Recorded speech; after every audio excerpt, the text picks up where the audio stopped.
दोस्तों, आज हम आपको एक ऐसा रहस्य बताने जा रहे हैं जिसे सुनकर आप चौंक जाएंगे, हैरान रह जाएंगे। जिसे सुनकर एक तरफ आपको यह विश्वास दृढ़ होगा कि भगवान तो सचमुच एक है, और वहीं दूसरी तरफ हम सबको बांटने वाली विभिन्न धर्मों की रूढ़िवादी आपसी दीवार भी आपको परत दर परत उखड़ती और गिरती नजर आएगी। उस सच्चे भगवान के लिए देशों की सीमाएं कोई मायने नहीं रखती। हम सब जीव उस परमपिता के बच्चे हैं तथा हमारे कल्याण के लिए वह परमात्मा जगह जगह अलग अलग रूपों में प्रकट होकर हमें सत्य ज्ञान बतलाता है, हमें जागरूक करता है। कबीर जी अपनी वाणी में कहते हैं कि बल्ख व विलायत तक हम ही धारे भेख। कबीर परमात्मा जी कहते हैं, हम मोहम्मद को सतलोक ले गयो, इच्छा रूपी वहां न रहियो। उल्ट मोहम्मद महल पठाया, गुज बीरज एक कलमा लाया। रोजा बंग नमाज दई रे, बिस्मिल की नहीं बात कही रे। मोहम्मद जी को भी कबीर परमात्मा 2 बार मिले थे। इसी विषय पर आज हम एक रहस्य उद्घाटन करने जा रहे हैं। अल-खिद्र एक ऐसा महान महापुरुष जिसका जिक्र उल्लेख बहुत सी धार्मिक किताबों में मिलता है। एक ऐसा महान महापुरुष जो सर्वोच्च ज्ञान युक्त माना जाता है। अल-खिद्र ही वह महापुरुष हैं जिससे ज्ञान समझने के लिए खुद अल्लाह कह रहा है। अब जाने सविस्तार प्रसंग कुछ इस तरह है कि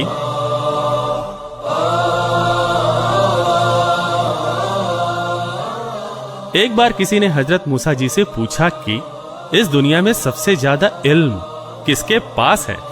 इसके जवाब में मूसा जी ने बड़े गर्व से कहा, मेरे पास। मूसा जी का यह जवाब अल्लाह को पसंद नहीं आया, जिस कारण अल्लाह ने मूसा जी को कहा कि जो ज्ञान तुझे प्राप्त है वो अल-खिद्र के ज्ञान के सामने कुछ भी नहीं है। कुछ भी नहीं मतलब साफ है, अल-खिद्र का ज्ञान सर्वोपरि है। उसके ज्ञान की महानता को कुरान शरीफ का ज्ञानदाता, बाइबल का ज्ञानदाता खुद स्वीकार कर रहा है।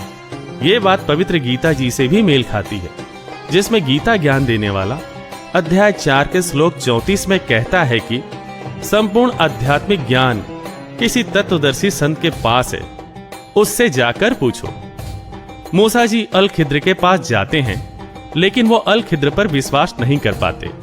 इस कारण उन्हें अल-खिद्र से अद्भुत ज्ञान की प्राप्ति नहीं हो पाती। स्पष्ट हुआ कि अल-खिद्र का ज्ञान सर्वश्रेष्ठ है। कबीर जी के ज्ञान के बारे में भी यही कहा गया है कि और ज्ञान मंडलीक सब चकवे ज्ञान कबीर। अल-खिद्र का वर्णन 55 हदीसों में भी मिलता है, और यह भी वर्णन है कि अल-खिद्र मोहम्मद जी को उनके जीवन काल में 2 बार मिले। एक बार मोहम्मद जी के जवानी काल में, व दोबारा मोहम्मद जी के बुढ़ापे में। लेकिन विशेष गौर फरमाने वाली बात यह है कि तब अल-खिद्र की उम्र जरा भी नहीं बदली। ऐसा ही कुछ वर्णन कबीर जी ने अपनी वाणी में दिया है कि जब गोरखनाथ ने वार्ता कर कबीर जी से उनकी उम्र पूछी थी, तब कबीर जी का जवाब था कि गोरखनाथ जी, 7 करोड़ तेरे शंभू मर गए, मेरी एक नहीं पलैया। क्योंकि पूर्ण परमात्मा अविनाशी है, उसके जीवन का एक भी पल कभी कम नहीं होता। पवित्र कुरान शरीफ के सूरत फुरकान 25 आयत 52 से 59 में वर्णन है कि वो परमात्मा जिसने सारी सृष्टि रची, वह हमारे सब गुनाहों से खबरदार है, वाकिफ है। ऐसा लिखित सबूत अल-खिद्र के उस प्रसंग से मिलता है जिसमें अली को कहा गया है कि अली, मैं तुझे ऐसा मंत्र दूंगा जो असंख्य पापों का नाश कर देगा। वेदों में भी यही वर्णन है कि केवल कबीर परमात्मा ही पाप नाशक है, सभी पाप कर्मों को काट सकता है। यह वही अली है जिसने बदर के युद्ध में विजय प्राप्ति के लिए अल-खिद्र से आशीर्वाद प्राप्त किया था, क्योंकि अल-खिद्र हमेशा धर्मनिष्ठ लोगों की मदद किया करता है। अल-खिद्र ही अविनाशी कबीर परमात्मा है। वह वही भक्ति मार्ग में उलझनों को साफ करता है, मतलब कि सही भक्ति विधि भगत समाज को बतलाता है। ऐसा उल्लेख पवित्र वेदों में भी है कि परमात्मा उपदेश करने की इच्छा से इस पृथ्वी पर अवतरित होता है। वह अपनी वाणियों के सत्य ज्ञान की बौछार करता है। बहुत से मुस्लिम श्रद्धालुओं का मानना है कि अल खिद्र के हाथों में हड्डियां नहीं हैं। वे रुई जैसे नर्म हैं और ये उसकी पहचान भी है। जब कोई तुझसे ऐसा साधु मिले जिसके हाथ नरम हो, वह हड्डी ना हो, तो समझो कि वो अल खिद्र ही है। ऐसा ही शरीर कबीर जी का है। कबीर जी खुद अपनी वाणी में कहते हैं कि हाड़ चाम लहू ना मेरे, जाने सतनाम उपासी। सभी प्रसंग अब अल खिद्र व कबीर जी को एक ही स्पष्ट करते हैं। वह उनके द्वारा की गई लीलाओं सदग्रंथों में बताई उनकी पहचान से हूबहू मेल खाती है। और लगभग सभी देशों के मुस्लिम मौलवियों का यह भी मानना है कि उन्हें जीवन काल में एक बार अल खिद्र जरूर मिलता है। वास्तव में कबीर जी देश काल की भिन्नता के कारण अलग अलग रूपों में महापुरुषों के उद्धार के लिए दिन में 100 बार अपने सत्य लोक से चलकर यहाँ पृथ्वी लोक पर आते हैं। जैसा गरीबदास जी अपनी वाणी में कहते हैं कि गरीब उन्नत कोटि अवतार है, नो चितवे बुद्धि नाश, खाली खेले खलक में 6 ऋतु 12 मास। मतलब कि पूर्ण परमात्मा यहाँ हर समय किसी न किसी रूप में अपनी लीला कर रहे होते हैं। परमात्मा अल खिद्र या यूं कहे कि कबीर जी भक्ति चाहने वाली आत्माओं को रास्ता दिखलाते हैं व उनकी उलझन दूर करते हैं। ये परमात्मा के विधान में शामिल है। इसी क्रम में वो बहुत से महापुरुषों को मिले, जैसे कबीर रूप में नानक देव जी को, धर्मदास जी को, मलुकदास जी को, गरीबदास जी को और घीसा दास जी को।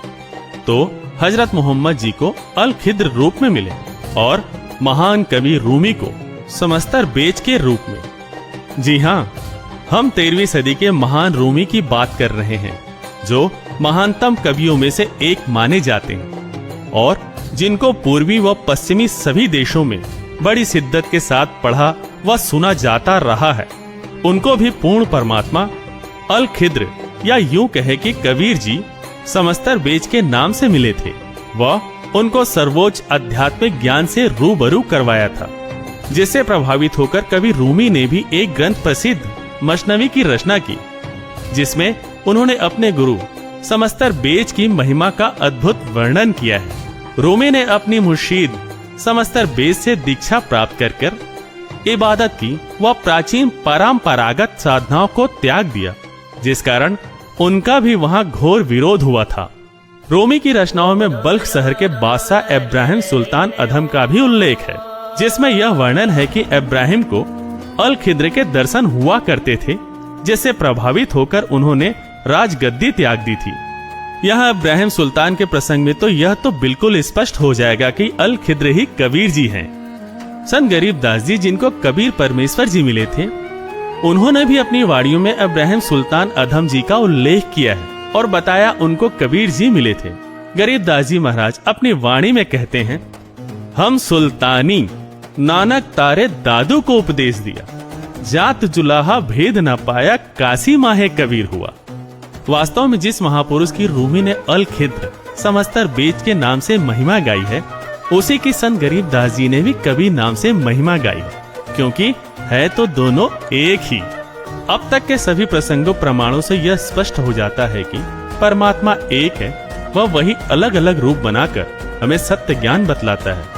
वो कभी अल खिद्र बनकर हमें मानव जीवन के मूल उद्देश्य से परिचित करवाता है और कभी कबीर रूप में हमें अपने वास्तविक घर की राह बताने के लिए घूमता फिरता है। अध्यात्म की यह जटिल पहेली भी अल खिद्र ही सुलझा सकता है, जो देश काल की भिन्नता के कारण अलग अलग रूप व अलग अलग नाम से आकर प्रकट होता है।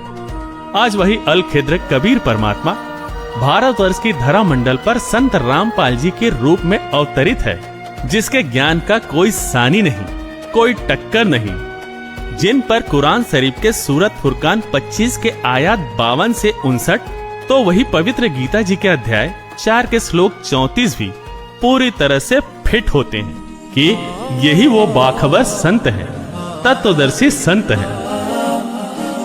इनके पास ही अद्भुत अजेय ज्ञान है, जिसके आधार पर इन्होंने विश्व के सभी धर्म गुरुओं को निरुत्तर किया हुआ है और इनके पास ही वो अद्भुत ज्ञान है जिसे प्राप्त करने में हजरत मूसा जी भी असफल रहे।